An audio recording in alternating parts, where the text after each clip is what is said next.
जिगर और बलराज अपने अपने ऑफिस के लिए निकल जाते हैं, जिसके बाद तान्या और उसकी सास घर के काम में बिजी हो जाती हैं। तभी रसोई में से तान्या के चिल्लाने की आवाज आती है। ओए माँ, बचाओ रे! उश, उश, उश, भागो यहाँ से! तान्या की आवाज सुनकर उसकी सास भी वहां आ जाती है। अरे क्या हुआ? और इस तरह स्लैब पर चढ़कर क्यों बैठी हो? उस छिपकली की वजह से। है? छिपकली? अरे कहाँ है छिपकली? ऐसा बोलते हुए तान्या की सास भी डर कर स्लैब पर चढ़ जाती है। अरे जब इन छिपकलियों को घूमने के लिए हमने दीवार और छत दी है, फिर ये हमारे घूमने की जगह पर क्यों उतर आती है? मुझे क्या पता, सामने बैठी है, आप ही पूछ लो ना, साथ में भगा भी देना। इस पर सास डरते हुए स्लैब पर बैठी बैठी ही छिपकली को भगाने की कोशिश करती है। हुश, हुश, हुश, अरे जा ना, वापस अपने घर जा। सासू माँ, छिपकली है, कुत्ता नहीं। अरे हाँ, छोटी सी ही सही छिपकली तो है, तो तुम ही भगा दो ना। तान्या की सास उसे स्लैब से नीचे गिरा देती है, जिस पर छिपकली तो डरकर भाग जाती है, लेकिन दोनों सास बहू के बीच टॉम एंड जेरी वाला खेल शुरू हो जाता है। आपने मुझे धक्का क्यों दिया? मुझे कुछ हो जाता तो? अगर वो मुझे खा जाती तो? अरे छिपकली थी, डायनासोर नहीं। हाँ, सिर्फ छिपकली ही थी, और आपको उससे डर नहीं लगता तो खुद क्यों नहीं भगा दिया? अरे तेरे होते हुए अगर मुझे काम करने पड़े, फिर बहू होने का फायदा क्या है? इसी तरह सुबह से शाम हो जाती है। जिगर और बलराज भी ऑफिस से घर वापस आ जाते हैं, लेकिन सास बहू की तू मैं खत्म नहीं होती। आज इस सभा का मुद्दा क्या है? मम्मी ने मुझे छिपकली के सामने फेंक दिया। अरे वाह मेरे डरपोक, मुझ पर 30 साल से शेरनी जैसे हुक्म चला रही हो और एक छिपकली से डर गई।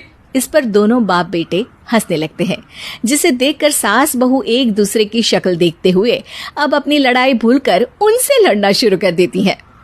अरे आप ना ज्यादा बत्तीसी ना दिखाओ, नहीं तो शेरनी के एक पंजे से 32 के 32 दांत बाहर निकल आएंगे। अपनी माँ की इस बात पर अब जिगर अपने पापा को देखकर हंसने लगता है। अरे क्यों पापा, आ गया स्वाद। अभी आपको भी आएगा स्वाद। इस पर घर में सास बहू ड्रामा बंद होकर पति पत्नी नौटंकी शुरू हो जाती है, जिस पर तान्या से कहा सुनी के बीच जिगर अचानक चिल्लाते हुए कहने लगता है। कॉकरोच, इतना बड़ा कॉकरोच! हे भगवान, अब हमें इससे कौन बचाएगा? कॉकरोच का नाम सुनते ही दोनों सास बहू सारी लड़ाई भूलकर फुदक से कूदकर पास रखे सोफे पर चढ़ जाती हैं। अरे कहाँ है? अरे कहाँ है कमबख्त? अरे उसे भगाने की जगह अनाउंसमेंट तो ऐसे कर रहा है जैसे 12:40 की आखिरी लोकल है, छूटनी नहीं चाहिए। अरे भलाई का तो जमाना ही नहीं है। ठीक है भाई, अब मैं आपको बिल्कुल भी नहीं बताऊंगा कि आपके पीछे भी एक बहुत बड़ा कॉकरोच बैठा है। जिगर की बात पर एक बार फिर दोनों डर से उछल जाती हैं, जिसके बाद जिगर और बलराज इसी तरह कभी कॉकरोच तो कभी छिपकली का नाम लेकर उन्हें परेशान करते रहते हैं। अगली सुबह ये दोनों हमारे डर का ऐसे मजाक बना रहे थे जैसे खुद कभी किसी चीज से ना डरते हो। ये जिगर ना बचपन में तो चींटी से भी डर जाता था। पर मम्मी, उन्हें डराने के लिए मैं चींटी तो नहीं पकड़ सकती। अरे पागल औरत, इतना बड़ा होकर क्या वो चींटी से डरेगा? मतलब हमें बदला लेने के लिए कुछ अलग सोचना पड़ेगा। अरे वाह, क्या ब्रांड न्यू न्यूज दी है। सोचो अब। दोनों बहुत देर तक जिगर और बलराज को डराने के लिए अलग अलग तरीके सोचती हैं, पर किसी भी अंजाम तक नहीं पहुंच पाती, जिस पर तान्या की सास उससे कहती है। हम उन्हें नहीं डरा सकते, पर अपना डर तो खत्म कर ही सकते हैं ना। अगर हमारा डर खत्म हो जाएगा तो फिर वो अपने मजे के लिए किसे डराएंगे और इसी तरह उनका पचका हो जाएगा। हाँ, नाइस आइडिया, पर मुझे इससे डर क्यों लग रहा है?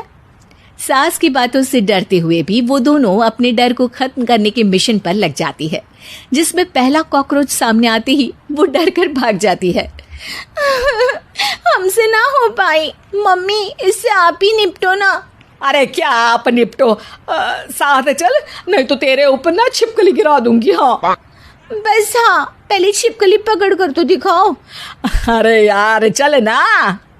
इस पर दोनों भगवान का नाम लेते हुए एक वाइपर लेकर कॉकरोच के पास जाकर डरते डराते उसे भगा देती हैं, जिसके बाद उनमें थोड़ी हिम्मत आती है और वो दिन ब दिन एक एक कर अपने हर डर पर काबू पाने लगती हैं।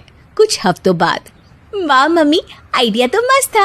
अब कॉकरोच हो या उसका बाप, मैं किसी से नहीं डरती। अरे शाबाश। और मैं छिपकली हो या उसका पूरा गैंग, सबके छक्के छुड़ा दूंगी। पर मम्मी जी, उससे पहले किसी को सबक सिखाना है। उसी रात जब बलराज और जिगर टीवी देख रहे होते हैं तो दोनों सास